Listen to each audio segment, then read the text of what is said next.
India is a deeply religious country. Faith plays an important role in the lives of its people.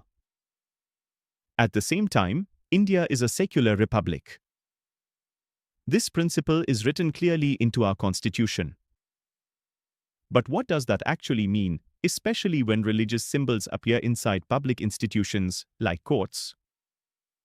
This question became very real during an incident at the family court in Pune. In 2023, members of the secular community approached the family court in Pune. Their goal was simple. They wanted to request a discussion with the principal judge about the presence of a temple within the court premises. They carried a written statement. They asked for time. They wanted dialogue. Instead, they were stopped by some lawyers. They were accused of insulting religion. Despite repeated attempts to explain that they only wanted to discuss a constitutional issue, emotions escalated. Some lawyers even threatened a legal action. The discussion ended before it could begin. Some lawyers argued that distressed litigants find comfort by visiting the temple. They said that people coming to family court are often emotionally overwhelmed. And that is true.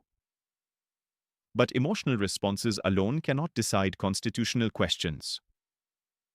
To understand this issue properly, we must return to a key concept in Indian constitutional law: the meaning of secularism.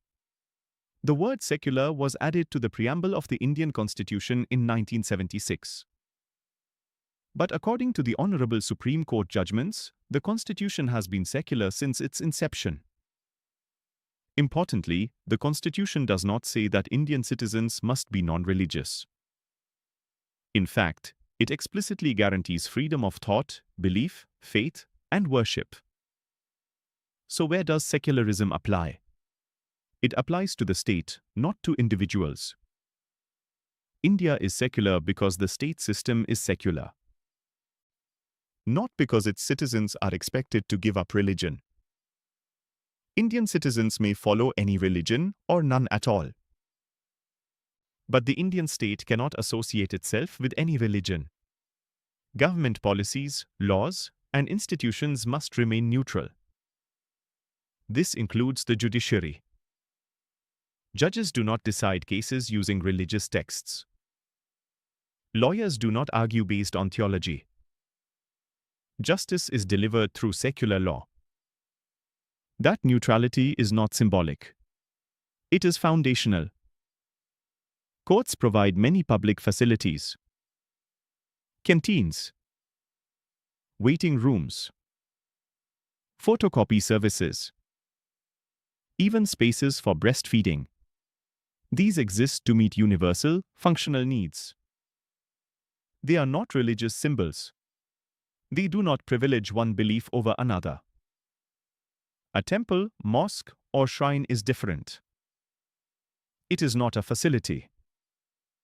It is a religious symbol.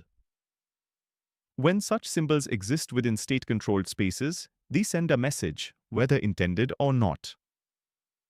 That message suggests association between the state and religion.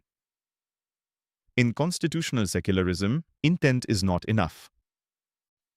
What matters is the public face of the state. Even if a religious symbol is meant to comfort people, its presence within a court can alienate others. Comfort offered through religion is not universal. Justice must be. Litigants in court are often under extreme stress. That reality cannot be ignored. But emotional relief should come from the quality of justice itself. From transparency. From fairness. From speedy justice. From respectful treatment. Courts can also provide secular counseling when needed. These forms of support are available to everyone, regardless of belief or disbelief. This debate is not about insulting any religion. It is about maintaining a clear boundary between faith and the state.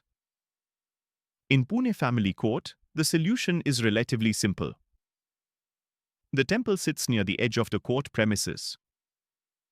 With proper planning, it can be separated and managed independently by a public trust.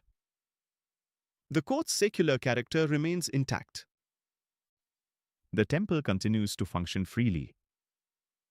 In other cases, religious symbols can be respectfully relocated to nearby religious institutions. This can be done with community participation, transparency, and respect. Religious freedom belongs to individuals.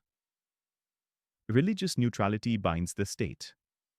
This distinction allows India to be both deeply religious and constitutionally secular. The judiciary, as the most trusted arm of the state, must reflect that neutrality clearly.